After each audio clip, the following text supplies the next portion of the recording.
guys want to know we're enjoying some honey jack with my pops. Over the holidays. I've been wanting to do this for a while. It's the past couple of days been busy, and it's finally we had some time to kind of wind down and just kind of have the house to ourselves and not have stuff to do, right? Running after grandkids. Yeah, running after grandkids. That's so right. They're outside right now, so we got a little moment to share some things. So next thing I want to talk to you about is not every opportunity is your opportunity. Mm-hmm. Not every opportunity is your opportunity. What does that mean to you? I believe that what that means is take a moment to assess really what your dreams and your goals are.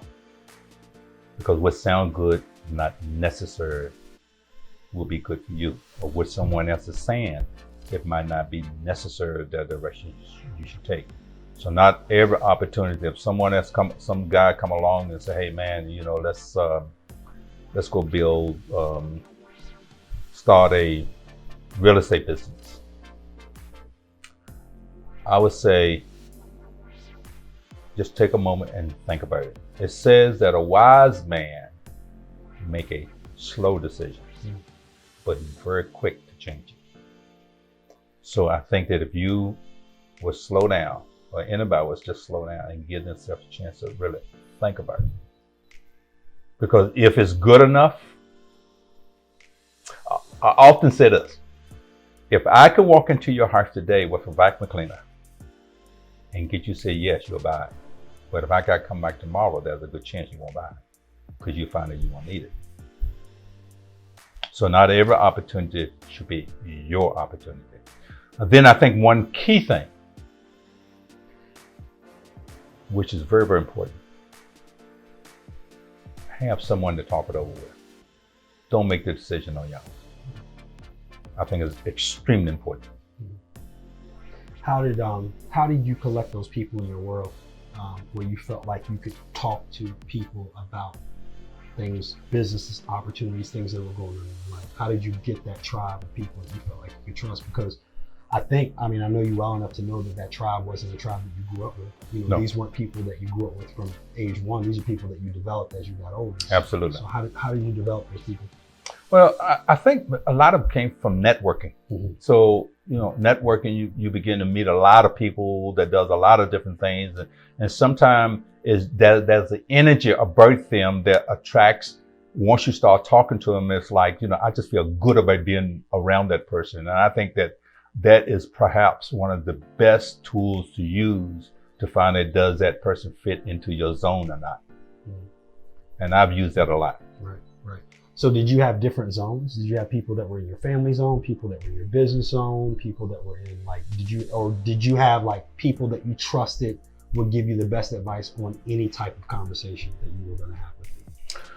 Oh, absolutely. And what you said earlier about different zone, absolutely. And I think that you have to have different zone, because if you have family, that should be separate in itself. Because a lot of times those families don't think the way that you think or see the things that you see. I remember my father, and I love my dad, would tell me maybe I should consider continuing to work at this factory or whatever. And he meant well. And that's family. And some other family would tell me that, man, you're taking a big risk. Now, if I had listened to them, there's a lot of things that I wouldn't have done. Mm-hmm. So, yes, you do have different zones. But one of the things that I think that works for me, this is what I have a tendency to tell guys that about. I give them a lot of audio books to, if they plan on going in business, like Think and Grow Rich, and books and Success Through a Positive Mental Attitude. And in those books, they talk about having your power group. But one of the things that I learned is that you cannot personally pick your power group. Mm. You have to depend upon your tuition and the Creator, which is God, to draw those people into your circle. Mm-hmm. And once He draws them into your circle, you know that they are there for the reason that they need to be there. Mm-hmm. So what I found that most people were going to pick people who either look like them or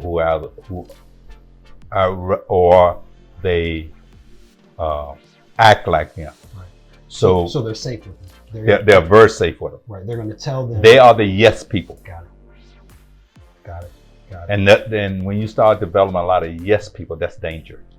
Right. That is failures waiting to happen. Yeah, it's funny. I've been really challenging a lot of my friends and telling them things that are stretching them, like things that like literally like what I'm thinking in my head, I'm telling them, right? Because I feel like that they're in a season of their life where they need to be stretched. And some people, they're like, this dude, nah. And then some people are like, okay, I got it. I'm gonna process it, right?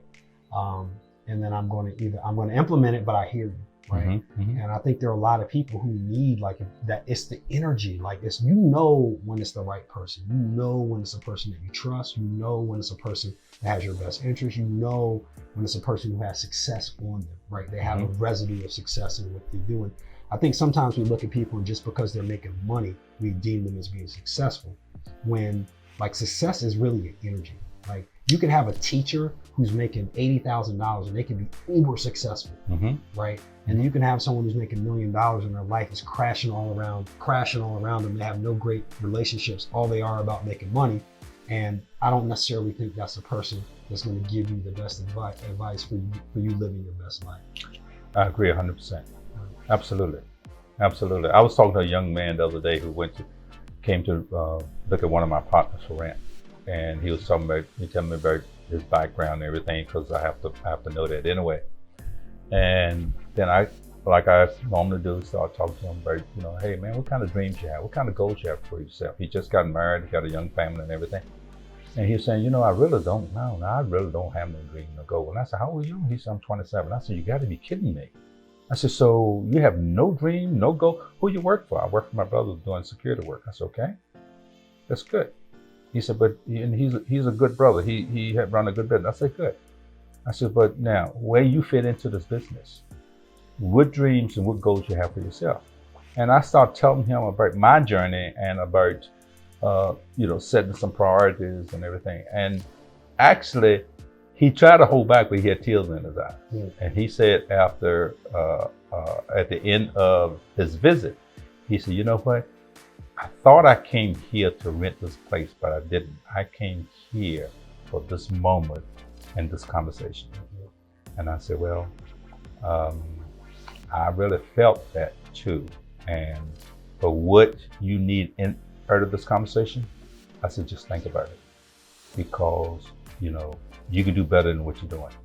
And, he'd been in a little trouble and things like that. So, and I encourage him, say, listen, it's not where you come from, it's where you're going. Right. So not every opportunity is your opportunity. Be comfortable with it. Be comfortable saying no. Be comfortable passing that opportunity on to someone else. I think sometimes when we say no to an opportunity, it's not that you don't necessarily have to think about it being like, no, but think about who in your Rolodex that opportunity could be for. Right. Absolutely. Tell you about Robert Stratton, a good friend of mine. We're like a brother, right? Right. Robert and I have been friends for a long time, and every opportunity is not your opportunity. So, early in my career, I had the opportunity to buy 5 townhouses. And meanwhile, I was talking to Robert about, man, you should own some real estate. And, he was, oh, no, I couldn't do this. But Robert did all my heating, air conditioning, electrical, plumbing, and he's gifted in a lot of ways. And so the opportunity I thought was for me to buy these townhouses. And then I got to talk to Robert, and Robert owned 5 of the townhouses. And the opportunity was for him. Not every opportunity that comes your way is for you. It may be the opportunity for you to pass it on to be a blessing to someone else and to help build them and encourage them.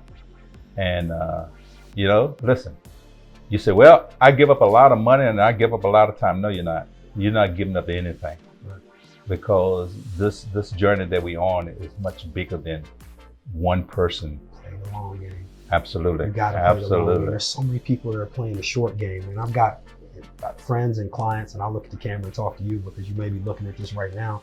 I got friends and clients that have made short-term decisions that will impede their long-term wealth. They'll go out and select a realtor based off of a percent in commission, knowing that I'm the person that's probably going to be able to shepherd them into other real estate opportunities that are going to make them thousands and thousands and thousands of dollars. And we, you know, it's to say that we don't like remember those things, right? We always remember those things. We always remember those people that sacrificed, that chose you, that wanted to do business with you.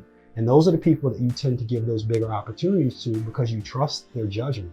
If people make decisions based solely off of money, then throughout the entire rest of the span of your relationship with them, guess what they're going to do? They're going to make decisions solely based on money. Absolutely. And that is a terrible, terrible business partner to have, because there are going to be opportunities and times when you're not going to make money.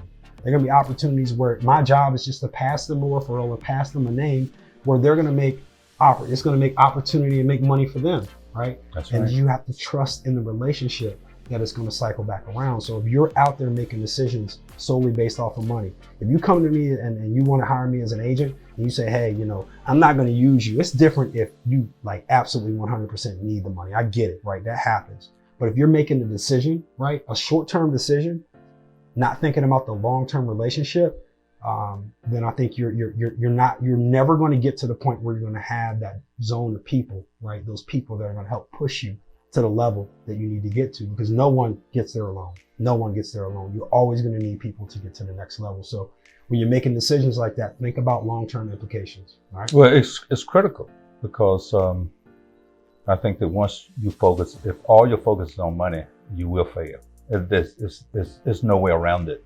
And I often tell people, and I've learned this over the years, is as we often say, listen to your gut. Because your gut is not going to lie.